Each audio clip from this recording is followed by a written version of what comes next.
Sigmund Freud, Obras completas. Tomo 14. Pulsiones y destinos de pulsión, 1915. Muchas veces hemos oído sostener el reclamo de que una ciencia debe construirse sobre conceptos básicos claros y definidos con precisión. En realidad ninguna, ni aun la más exacta, empieza con tales definiciones. El comienzo correcto de la actividad científica consiste más bien en describir fenómenos que luego son agrupados, ordenados e insertados en conexiones. Ya para la descripción misma es inevitable aplicar al material ciertas ideas abstractas que se recogieron de alguna otra parte, no de la sola experiencia nueva. Y más insoslayables todavía son esas ideas, los posteriores conceptos básicos de la ciencia, en el ulterior tratamiento del material. Al principio deben comportar cierto grado de indeterminación. No puede pensarse en ceñir con claridad su contenido. Mientras se encuentran en ese estado, tenemos que ponernos de acuerdo acerca de su significado por la remisión repetida al material empírico del que parecen extraídas, pero que en realidad les es sometido. En rigor, poseen entonces el carácter de convenciones, no obstante lo cual es de interés extremo que no se las escoja al azar, sino que estén determinadas por relaciones significativas con el material empírico, relaciones que se cree colegir aún antes que se las pueda conocer y demostrar. Solo después de haber explorado más a fondo el campo de fenómenos en cuestión, es posible aprehender con mayor exactitud también sus conceptos científicos básicos y afinarlos para que se vuelvan utilizables en un vasto ámbito, y para que además queden por completo exentos de contradicción. Entonces quizás haya llegado la hora de acuñarlos en definiciones, pero el progreso del conocimiento no tolera rigidez alguna, tampoco en las definiciones. Como lo enseña palmariamente el ejemplo de la física, también los conceptos básicos, fijados en definiciones, experimentan un constante cambio de contenido. Un concepto básico convencional de esa índole, por ahora bastante oscuro, pero del cual en psicología no podemos prescindir, es el de pulsión. Intentemos llenarlo de contenido desde diversos lados. Primero, del lado de la fisiología. Esta nos ha proporcionado el concepto del estímulo y el esquema del reflejo, de acuerdo con el cual un estímulo aportado al tejido vivo, a la sustancia nerviosa, desde afuera es descargado hacia afuera mediante una acción. Esta acción es acorde al fin, por el hecho de que sustrae a la sustancia estimulada de la influencia del estímulo, la aleja del radio en que éste opera. Ahora bien, ¿qué relación mantiene la pulsión con el estímulo? Nada nos impide sumir el concepto de pulsión bajo el del estímulo. La pulsión sería un estímulo para lo psíquico, pero enseguida advertimos que no hemos de equiparar pulsión y estímulo psíquico. Es evidente que para lo psíquico existen otros estímulos que las pulsionales, los que se comportan de manera muy parecida a los estímulos fisiológicos. Por ejemplo, si una fuerte luz hiere el ojo, no es ese un estímulo pulsional, sí lo es el sentirse quedada en la mucosa de la garganta o acidez en la mucosa estomacal. Ahora hemos obtenido material para distinguir entre estímulos pulsionales y otros estímulos fisiológicos que influyen sobre el alma. En primer lugar, el estímulo pulsional no proviene del mundo exterior, sino del interior del propio organismo. Por eso también opera diversamente sobre el alma y se requieren diferentes acciones para eliminarlo. Además, todo lo esencial respecto del estímulo está dicho si suponemos que opera de un solo golpe. Por tanto, se lo puede despachar mediante una única acción adecuada, cuyo tipo ha de discernirse en la huida motriz ante la fuente de estímulo. Desde luego que tales golpes pueden también repetirse y sumarse, pero esto nada modifica la concepción del hecho ni las condiciones que presiden la supresión del estímulo. La pulsión, en cambio, no actúa como una fuerza de choque momentánea, sino siempre como una fuerza constante. Puesto que no ataca desde afuera, sino desde el interior del cuerpo, una huida de nada puede valer contra ella. Será mejor que llamemos necesidad al estímulo pulsional, Lo que cancela esta necesidad es la satisfacción. Esta sola puede alcanzarse mediante una modificación apropiada a la meta adecuada de la fuente interior de estímulo. Imaginemos un ser vivo casi por completo inerme, no orientado todavía en el mundo, que captura estímulos en su sustancia nerviosa. Este ser muy pronto se halla en condiciones de establecer un primer distingo y de adquirir una primera orientación. Por una parte, registra estímulos de los que puede sustraerse mediante una acción muscular, huida, y a esto los imputa a un mundo exterior. Pero por otra parte, registra otros estímulos frente a los cuales una acción así resulta inútil, pues conservan su carácter de esfuerzo, drang, constante. Estos estímulos son la marca de un mundo interior, el testimonio de unas necesidades pulsionales. La sustancia percipiente del ser vivo habrá adquirido así, en la eficacia de su actividad muscular, un asidero para separar una fuera de una adentro. Entonces, primero hallamos la esencia de la pulsión en sus caracteres principales, a saber, su proveniencia de fuentes de estímulos situadas en el interior del organismo y su emergencia como fuerza constante, y de ahí derivamos uno de sus ulteriores caracteres, que es su incoercibilidad por acciones de huida. Ahora bien, en el curso de estas elucidaciones, no pudo menos que saltarnos a la vista algo que nos impone otra admisión. No solo aportamos a nuestro material empírico ciertas convenciones en calidad de conceptos básicos, sino que nos servimos de muchas premisas complejas para guiarnos en la elaboración del mundo de los fenómenos psicológicos. Ya mencionamos la más importante de ellas, solo nos resta destacarla de manera expresa. Es de naturaleza biológica, trabaja con el concepto de tendencia, eventualmente el de la condición de adecuado a fines, y dice: el sistema nervioso es un aparato al que le está deparada la función de librarse de los estímulos que le llegan, de rebajarnos al nivel mínimo posible. Dicho de otro modo, es un aparato que, de ser posible, querría conservarse exento de todo estímulo. Que no nos escandalice por ahora la imprecisión de esta idea y atribuyamos al sistema nervioso el cometido, dicho en términos generales, de dominar los estímulos. Vemos ahora cuánta complicación ha traído la introducción de las pulsiones para el simple esquema fisiológico del reflejo. Los estímulos exteriores plantean una única tarea, la de sustraerse de ellos, y esto acontece mediante movimientos musculares de los que por último uno alcanza la meta y después, por ser el adecuado al fin, se convierte en disposición heredada. Los estímulos pulsionales que se generan en el interior del organismo no pueden tramitarse mediante ese mecanismo. Por eso plantean exigencias mucho más elevadas al sistema nervioso y lo mueven a actividades complejas, encadenadas entre sí, que modifican el mundo exterior lo suficiente para que satisfaga la fuente interior de estímulo, y sobre todo lo obligan a renunciar a su propósito ideal de mantener alejados los estímulos, puesto que producen un aflujo continuado e inevitable de estos. Entonces tenemos derecho a inferir que ellas, las pulsiones, y no los estímulos exteriores, son los genuinos motores de los progresos que han llevado al sistema nervioso, cuya productividad es infinita, a su actual nivel de desarrollo.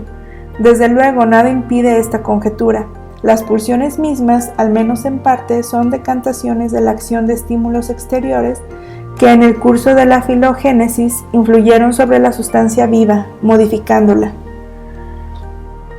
Y si después hallamos que la actividad del aparato psíquico, aun del más desarrollado, está sometido al principio de placer, es decir, es regulada de manera automática por sensaciones de la serie placer-displacer, difícilmente podremos rechazar otra premisa, a saber, que esas sensaciones reflejan el modo en que se cumple el dominio de los estímulos, y ello con seguridad. En este sentido, el sentimiento de displacer tiene que ver con un incremento del estímulo y el de placer con su disminución. La imprecisión de esta hipótesis es considerable, no obstante, nos atendremos fielmente a ella hasta que podamos, si es posible, colegir la índole del vínculo entre placer y displacer y las oscilaciones de las magnitudes de estímulo que operan sobre la vida anímica. Vínculos de este tipo, por cierto, pueden haberlos muy variados y nada simples. Si ahora desde el aspecto biológico pasamos a la consideración de la vida anímica, la pulsión nos aparece como un concepto fronterizo entre lo anímico y lo somático, como un representante psíquico de los estímulos que provienen del interior del cuerpo y alcanzan el alma, como una medida de la exigencia de trabajo que es impuesta a lo anímico a consecuencia de su trabazón con lo corporal. Ahora podemos discutir algunos términos que se usan en conexión con el concepto de pulsión y son esfuerzo, meta, objeto, fuente de la pulsión. Por esfuerzo, de una pulsión se entiende su factor motor, la suma de fuerza o la medida de la exigencia de trabajo que ella representa. Ese carácter esforzante es una propiedad universal de las pulsiones y aún su esencia misma. Toda pulsión es un fragmento de actividad. Cuando negligentemente se habla de pulsiones pasivas, no puede mentarse otra cosa que pulsiones con una meta pasiva. La meta, 100, de una pulsión es en todos los casos la satisfacción que solo puede alcanzarse cancelando el estado de estimulación en la fuente de la pulsión. Pero si bien es cierto que esta meta última permanece invariable para toda pulsión, los caminos que llevan a ella pueden ser diversos, de suerte que para una pulsión se presentan múltiples metas más próximas e intermediarias que se combinan entre sí o se permutan unas por otras. La experiencia nos permite también hablar de pulsiones, de meta inhibida, en el caso de procesos a los que se permite avanzar un trecho en el sentido de la satisfacción pulsional, pero después experimentan una inhibición o desviación. Cabe suponer que también con tales procesos va asociada una satisfacción parcial. El objeto, object, de la pulsión es aquello o por lo cual puede alcanzar su meta. Es lo más variable en la pulsión, no está enlazado originariamente con ella, sino que se le coordina solo a consecuencia de su aptitud para posibilitar la satisfacción. No necesariamente es un objeto ajeno, también puede ser una parte del cuerpo propio. En el curso de los destinos vitales de la pulsión puede sufrir un número cualquiera de cambios de vía. Weichel. A este desplazamiento de la pulsión le corresponden los más significativos papeles. Puede ocurrir que el mismo objeto sirva simultáneamente a la satisfacción de varias pulsiones. Es, según Alfred Adler, 1908, el caso de entrelazamiento de pulsiones. Un lazo particularmente íntimo de la pulsión con el objeto se acusa como fijación de aquella. Suele consumarse en periodos muy tempranos del desarrollo pulsional y pone término a la movilidad de la pulsión, contrariando con intensidad su deshacimiento. Por fuente, Kell, de la pulsión se entiende aquel proceso somático interior a un órgano o a una parte del cuerpo cuyo estímulo es representado en la vida anímica por la pulsión. No se sabe si este proceso es por regla general de naturaleza química o también puede corresponder al desprendimiento de otras fuerzas, mecánicas, por ejemplo. El estudio de las fuentes pulsionales ya no compete a la psicología, aunque para la pulsión lo absolutamente decisivo es su origen en la fuente somática. Dentro de la vida anímica no nos es conocida de otro modo que por sus metas. El conocimiento más preciso de las fuentes pulsionales en modo alguno es imprescindible para los fines de la investigación psicológica. Muchas veces puede inferirse retrospectivamente con certeza las fuentes de la pulsión a partir de sus metas. Debe suponerse que las diversas pulsiones que provienen de lo corporal y operan sobre lo anímico se distinguen también por cualidades diferentes y por eso comportan dentro de la vida anímica de manera cualitativamente distinta. No parece justificado, más bien basta con el supuesto más simple de que todas las pulsiones son cualitativamente de la misma índole y deben su efecto solo a las magnitudes de excitación que conducen o quizás aún ciertas funciones de esta cantidad. Lo que distingue entre sí a las operaciones psíquicas que proceden de las diferentes pulsiones puede reconducirse a la diversidad de las fuentes pulsionales. Por lo demás, solo en un contexto posterior podrá aclararse el significado del problema de la cualidad de las pulsiones. ¿Qué pulsiones puede establecerse y cuántas? Es evidente que esto deja mucho lugar a la arbitrariedad. Nada puede objetarse si alguien usa el concepto de pulsión de juego, de pulsión de destrucción, de pulsión de socialidad, siempre que el asunto lo exija y la rigurosidad del análisis psicológico lo permita. Empero, no puede dejarse de indagar si estos motivos pulsionales, tan unilateralmente especializados, no admiten una ulterior descomposición en vista de las fuentes pulsionales, de suerte que sólo las pulsiones primordiales, ya no susceptibles de descomposición, pudieran acreditar una significación. He propuesto distinguir dos grupos de tales pulsiones primordiales, las pulsiones yoicas o de autoconservación y las pulsiones sexuales. Pero no conviene dar a esta clasificación el carácter de una premisa necesaria, a diferencia, por ejemplo, del supuesto sobre la tendencia biológica del aparato anímico. Es una mera construcción auxiliar que solo ha de mantenerse mientras resulte útil y cuya sustitución por otra en poco alterará los resultados de nuestro trabajo descriptivo y ordenador. La ocasión que movió a establecerla brotó de la génesis misma del psicoanálisis, que tomó como su primer objeto la psiconeurosis, más precisamente el grupo de las llamadas neurosis de transferencia, la histeria y la neurosis obsesiva. Y en ellas obtuvo la intelección de que en la raíz de todas esas afecciones se hallaba un conflicto entre los reclamos de la sexualidad y los del yo. Como quiera que sea, es posible que un estudio más exhaustivo de las otras afecciones neuróticas, sobre todo de las psiconeurosis narcisistas, las esquizofrenias, obligue a enmendar esa fórmula y por tanto agrupar de otro modo las pulsiones primordiales. Pero en la actualidad no conocemos esa fórmula nueva y tampoco hemos descubierto argumento alguno desfavorable a la contraposición entre pulsiones yoicas y pulsiones sexuales. En general, me parece dudoso que sobre la base de la elaboración del material psicológico se puedan obtener indicios decisivos para la división y clasificación de las pulsiones. A los fines de esa elaboración, parece más bien necesario aportar al material determinados supuestos acerca de la vida pulsional, y sería deseable que se los pudiera tomar de otro ámbito para transferirlos a la psicología. Lo que la biología dice sobre esto no contraría, por cierto, la separación entre las pulsiones yoicas y pulsiones sexuales. Enseña que la sexualidad no ha de equipararse a las otras funciones del individuo, pues sus tendencias van más allá de él y tienen por contenido la producción de nuevos individuos, vale decir, la conservación de la especie.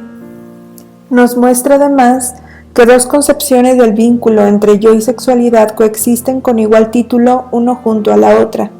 Para uno, el individuo es lo principal. Ésta aprecia la sexualidad como una de sus funciones y a la satisfacción sexual como una de sus necesidades. Para la otra, el individuo es un apéndice temporario y transitorio del plasma germinal, cuasi inmortal, que le fue confiado por el proceso de la generación. La hipótesis que la función sexual se distingue de los otros procesos corporales por un quimismo particular constituye, por lo que sé, también una premisa de la Escuela de Investigación Biológica de Ehrlich. Puesto que el estudio de la vida pulsional a partir de la conciencia ofrece dificultades apenas superables, la exploración psicoanalítica de las perturbaciones del alma sigue siendo la fuente principal de nuestro conocimiento. Pero debido a la trayectoria que ha seguido en su desarrollo, el psicoanálisis ha podido aportar hasta ahora datos más o menos satisfactorios únicamente sobre las pulsiones sexuales. Es que solo este grupo pudo observarse como aislado en la psiconeurosis. Cuando el psicoanálisis se extienda a las otras afecciones neuróticas, sin duda obtendremos también una base para conocer las pulsiones yoicas, aunque en este nuevo campo de estudio parece desmedido esperar condiciones tan favorables a la observación. Con miras a una caracterización general de las pulsiones sexuales puede enunciarse lo siguiente. Son numerosas, brotan de múltiples fuentes orgánicas, al comienzo actúan con independencia unas de otras y solo después se reúnen en una síntesis más o menos acabada. La meta a que aspira cada una de ellas es el logro del placer del órgano. Solo tras haber alcanzado una síntesis cumplida, entran al servicio de la función de reproducción, en cuyo carácter se las conoce comúnmente como pulsiones sexuales. En su primera aparición se apuntalan en las pulsiones de conservación, de las que solo poco a poco se deshacen. También en el hallazgo de objeto siguen los caminos que les indican las pulsiones yoicas. Una parte de ellas continúan asociadas toda la vida a estas últimas, a las cuales proveen de componentes libidinosos que pasan fácilmente inadvertidos durante la función normal y solo salen a la luz cuando sobreviene la enfermedad. Se singularizan por el hecho de que en gran medida hacen un papel vicario unas respecto de las otras y pueden intercambiar con facilidad sus objetos, cambios de vía. A consecuencia de las propiedades mencionadas en último término, se habilitan para operaciones muy alejadas de sus acciones meta originarias, sublimación. Tendremos que circunscribir a las pulsiones sexuales, mejor conocida por nosotros, la indagación de los destinos que las pulsiones pueden experimentar en el curso de su desarrollo. La observación nos enseña a reconocer como destinos de pulsión de esa índole las siguientes: el trastorno hacia lo contrario, la vuelta hacia la persona propia, la represión, la sublimación. Puesto que no tengo proyectado tratar aquí la sublimación y como la represión exige un capítulo especial, solo nos resta describir y examinar los dos primeros puntos, atendiendo a los motivos, las fuerzas contrarrestantes de una prosecución directa de las pulsiones. Los destinos de pulsión pueden ser presentados también como variedades de la defensa contra las pulsiones. El trastorno hacia lo contrario se resuelve ante una consideración más atenta en dos procesos diversos: la vuelta de una pulsión de la actividad a la pasividad y el trastorno en cuanto al contenido. Por ser ambos procesos de naturaleza diversa, también ha de tratárselos por separado. Ejemplos del primer proceso brindan los pares de opuestos sadismo-masoquismo y placer de ver exhibición. El trastorno solo atañe a las metas de la pulsión. La meta activa, martirizar, mirar, es reemplazada por la pasiva, ser martirizado, ser mirado. El trastorno en cuanto al contenido se descubre en este único caso, la mudanza del amor en odio. La vuelta hacia la persona propia se nos hace más comprensible si pensamos que el masoquismo es sin duda un sadismo vuelto hacia el yo propio, y la exhibición lleva incluido el mirarse el cuerpo propio. La observación analítica no deja subsistir ninguna duda en cuanto a que el masoquismo goza compartidamente la furia que se abata sobre su persona y el exhibicionista su desnudez. Lo esencial en este proceso es entonces el cambio de vía del objeto, manteniéndose inalterada la meta. Entre tanto, no puede escapársenos que vuelta hacia la persona propia y vuelta de la actividad a la pasividad convergen o coinciden en estos ejemplos. Para esclarecer estos vínculos se hace indispensable una investigación más a fondo. En cuanto al par de opuestos sadismo-masoquismo, el proceso puede presentarse del siguiente modo. A. El sadismo consiste en una acción violenta, en una afirmación de poder dirigida a otra persona como objeto. B. Este objeto es resignado y sustituido por la persona propia. Con la vuelta hacia la persona propia se ha consumado también la mudanza de la meta pulsional activa en una pasiva. C. Se busca de nuevo como objeto una persona ajena que a consecuencia de la mudanza sobrevenida en la meta tiene que tomar sobre sí el papel de sujeto. El caso C es el del masoquismo, como comúnmente se le llama. La satisfacción se obtiene también en él por el camino del sadismo originario. En cuanto el yo pasivo se traslada en la fantasía a su puesto anterior, que ahora se deja al sujeto ajeno. Es sumamente dudoso que exista también una satisfacción masoquista más directa. No parece haber un masoquismo originario que no se engendre del sadismo de la manera descrita. El supuesto de la etapa B no es superfluo, como lo revela la conducta de la pulsión sádica en la neurosis obsesiva. Aquí hallamos la vuelta hacia la persona propia sin la pasividad hacia una nueva. La mudanza llega solo hasta la etapa B. De la manía de martirio se engendran automartirio, autocastigo, no masoquismo. El verbo en voz activa no se muda a la voz pasiva, sino a una voz media reflexiva. La concepción del sadismo es perjudicada también por la circunstancia de que esta pulsión parece perseguir, junto a su meta general, quizá mejor en el interior de esta, una acción meta muy especial. Junto a la humillación y al sojuzgamiento, el infligir dolores. Ahora bien, el psicoanálisis parece demostrar que el infligir dolor no desempeña ningún papel entre las acciones meta-originarias de la pulsión. El niño sádico no toma en cuenta el infligir dolores, ni se lo propone, pero una vez que se ha consumado la transmudación al masoquismo, los dolores se prestan muy bien a proporcionar una meta masoquista pasiva, pues tenemos todas las razones para suponer que también las sensaciones de dolor, como otras sensaciones de displacer, desbordan sobre la excitación sexual y producen un estado placentero en aras del cual puede consentirse aún el displacer del dolor. Y una vez que el sentir dolores se ha convertido en una meta masoquista, puede surgir retrogresivamente la meta sádica de infligir dolores, produciéndolos en otro. Uno mismo los goza de manera masoquista en la identificación con el objeto que sufre.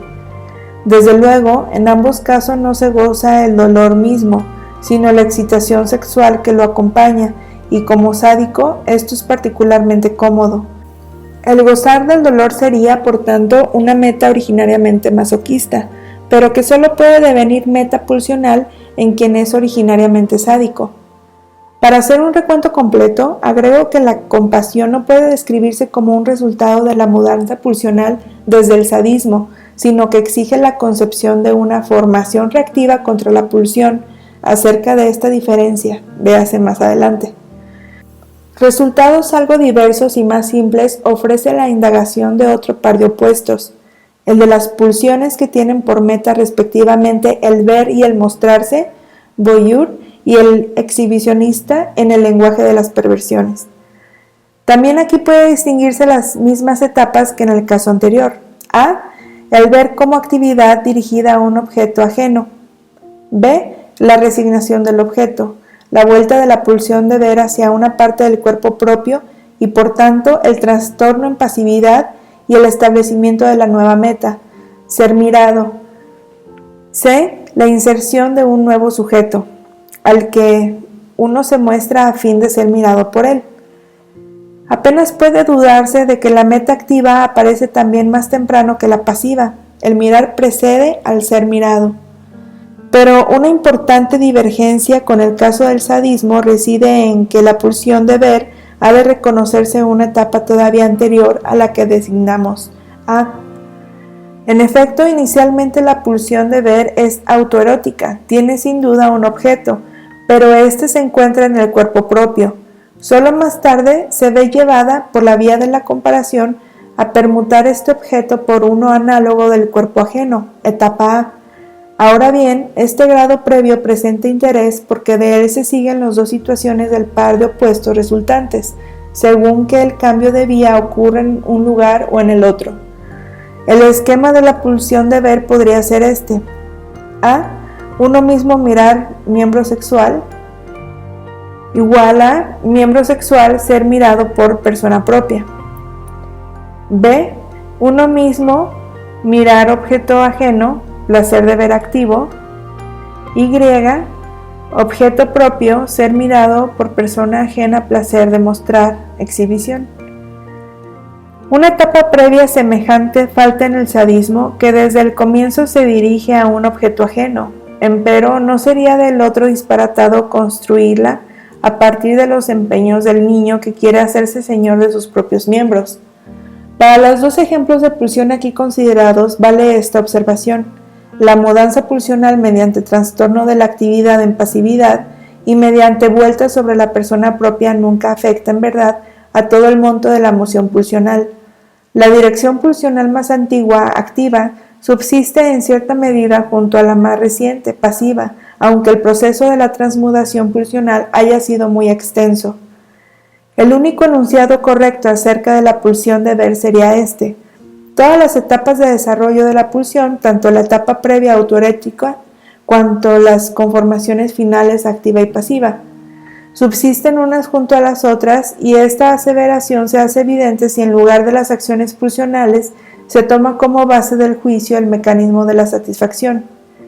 Quizás esté justificado además otro modo de concepción y de explicitación.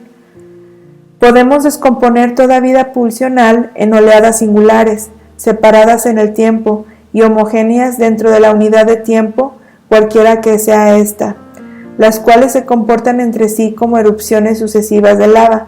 Entonces podemos imaginar que la primera erupción de lava, la más originaria, prosigue inmutable y no experimenta desarrollo alguno.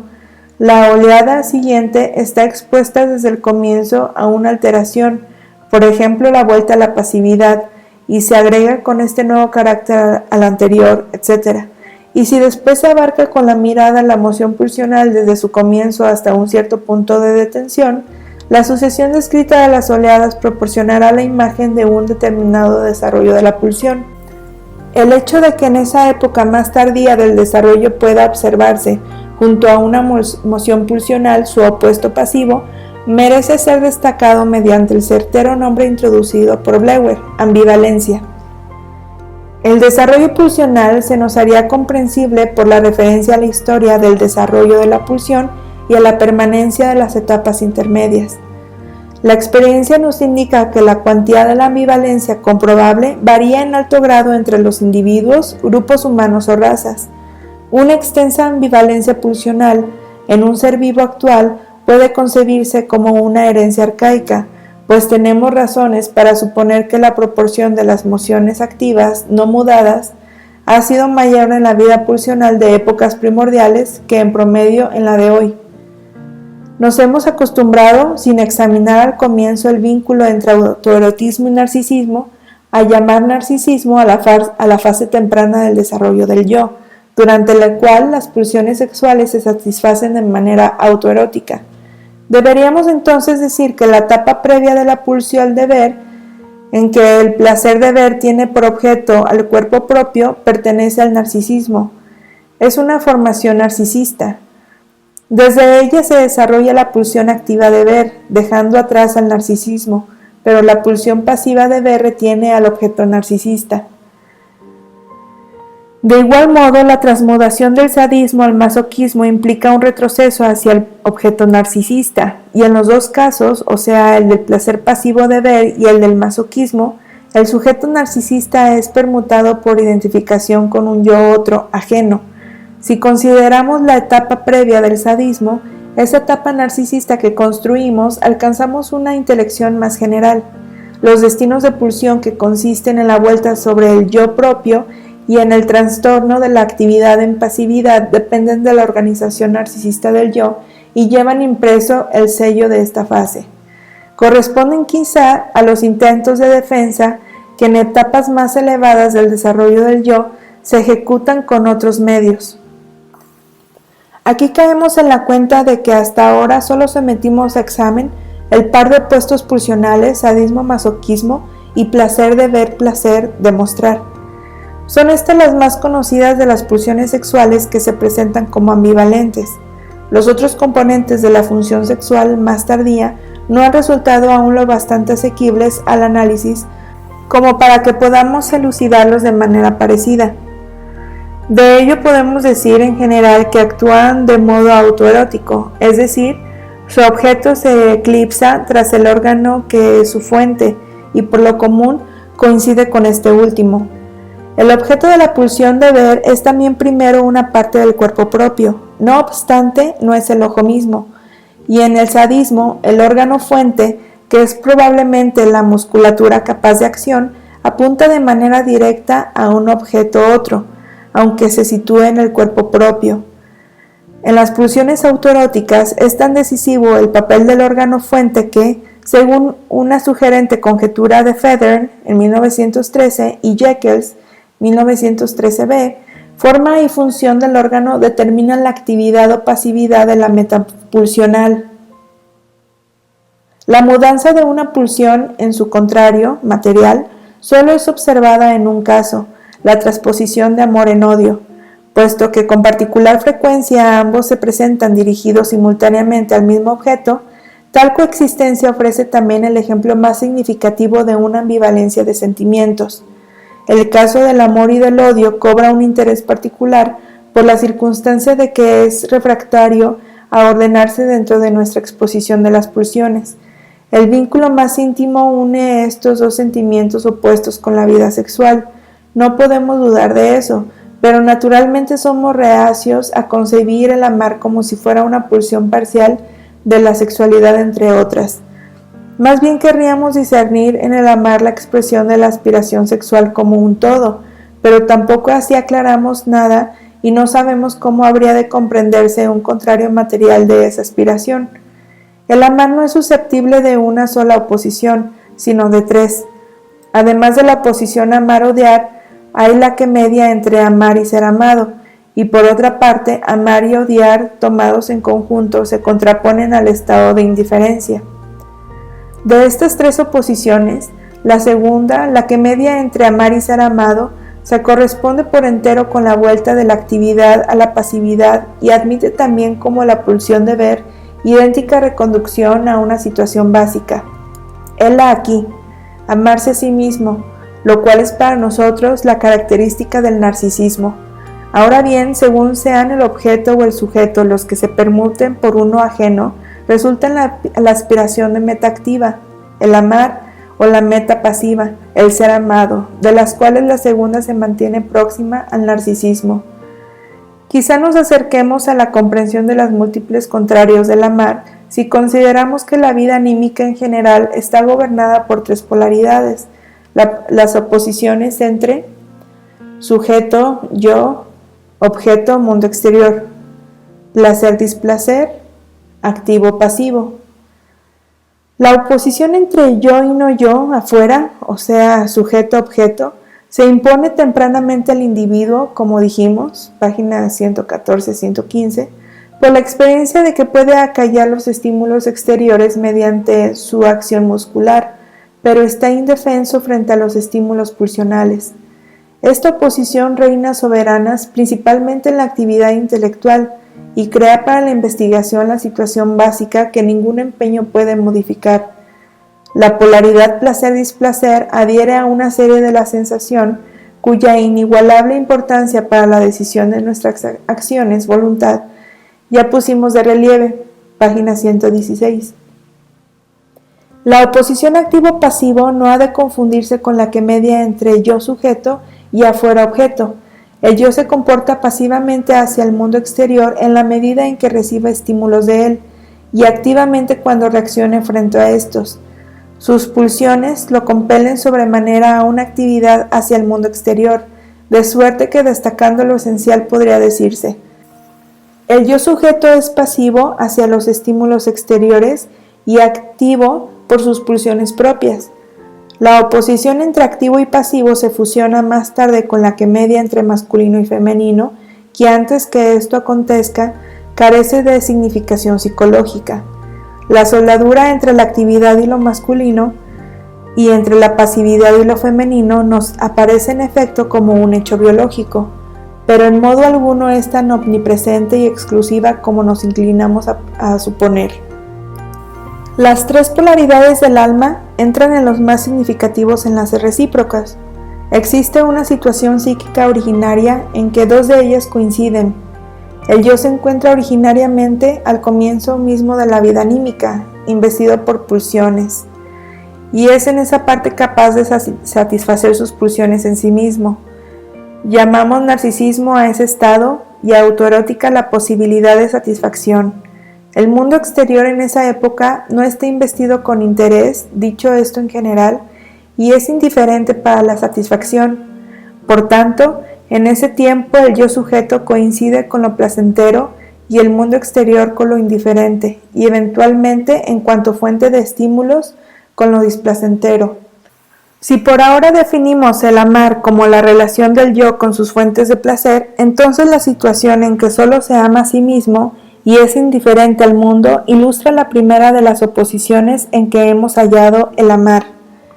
En la medida en que es autoerótico, el yo no necesita del mundo exterior, pero recibe de él objetos a consecuencia de las vivencias derivadas de las pulsiones de autoconservación del yo, y por tanto no puede menos que sentir por un tiempo como displacenteros ciertos estímulos pulsionales interiores.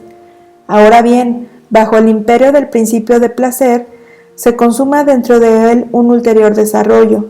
Recoge en su interior los objetos ofrecidos en la medida en que son fuente de placer y los introyecta, según la expresión de Ferenczi en 1909, y por otra parte expele de sí lo que en su propia interioridad es ocasión de displacer. Véase infra el mecanismo de la proyección. Así, a partir del yo realidad inicial, que ha distinguido el adentro y el afuera según una buena marca objetiva, se muda en un yo placer purificado que pone el carácter del placer por encima de cualquier otro. El mundo exterior se le descompone en una parte de placer que él se ha incorporado y en un resto que le es ajeno. Y del yo propio ha segregado un componente que arroja al mundo exterior y siente como hostil. Después de este reordenamiento, ha quedado restablecida la coincidencia de las dos polaridades. Yo sujeto coincide con placer. Mundo exterior coincide con displacer desde una indiferencia anterior. Con el ingreso del objeto en la etapa del narcisismo primario, se despliega también la segunda antítesis del amar, el odiar. Como vimos, el objeto es aportado al yo desde el mundo exterior en primer término por las pulsiones de autoconservación, y no puede desecharse que también el sentido originario del odiar significa la relación hacia el mundo exterior hostil, proveedor de estímulos. La indiferencia se subordina al odio, a la aversión, como un caso especial, después de haber emergido al comienzo como su precursora. Lo exterior, el objeto, lo odiado, habrían sido idénticos al principio. Y si más tarde el objeto se revela como fuente de placer, entonces es amado, pero también incorporado al yo, de suerte que para el yo placer, purificado el objeto, coincide nuevamente con lo ajeno y lo odiado. Ahora reparamos en que así como el par de opuestos, amor-indiferencia, refleja la polaridad yo-mundo exterior, la segunda oposición, amor-odio, reproduce la polaridad placer-displacer enlazada con la primera. Luego que la etapa puramente narcisista es relevada por la etapa del objeto, placer y displacer significan relaciones del yo con el objeto. Cuando el objeto es fuente de sensaciones placenteras, se establece una tendencia motriz que quiere acercarlo al yo, incorporarlo a él. Entonces hablamos también de la atracción que ejerce el objeto dispensador de placer y decimos que amamos al objeto. A la inversa, cuando el objeto es fuente de sensaciones de displacer, una tendencia se afana en aumentar la distancia entre él y el yo, en repetir con relación a él el intento originario de huida frente al mundo exterior emisor de estímulos. Sentimos la repulsión del objeto y lo odiamos. Este odio puede después acrecentarse, convirtiéndose en la inclinación a agredir al objeto, con el propósito de aniquilarlo. De vernos precisados, podríamos decir que una pulsión ama al objeto al cual aspira para su satisfacción, pero que una pulsión odie a un objeto nos suena bastante extraño, y caemos en la cuenta de que los vínculos de amor y de odio no son aplicables a las relaciones de las pulsiones con sus objetos, sino que están reservados a la relación del yo total con los suyos. Por otra parte, la observación del uso lingüístico pleno de sentido e indudablemente nos muestra otra restricción en el significado del amor y del odio. De los objetos que sirven para la conservación del yo, no se dice que se los ama, se destaca que se necesita de ellos y tal vez expresa la injerencia de una relación de otra índole, empleando giros que indiquen un amor muy debilitado. Me gusta, lo aprecio, lo encuentro agradable. La palabra amar se instala entonces cada vez más en la esfera del puro vínculo del placer del yo con el objeto y se fija en definitiva en los objetos sexuales en sentido estricto y en aquellos objetos que satisfacen las necesidades de las pulsiones sexuales sublimadas. La división entre pulsiones yoicas y pulsiones sexuales que hemos impuesto a nuestra psicología está acorde pues con el espíritu de nuestro lenguaje.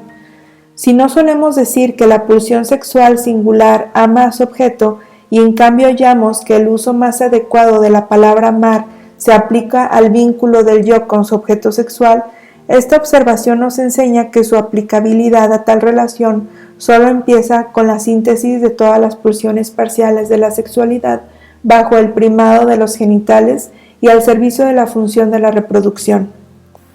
Es notable que en el uso de la palabra odiar no salga a la luz una referencia tan estrecha al placer y a la función sexuales. Más bien, la relación de displacer parece la única decisiva.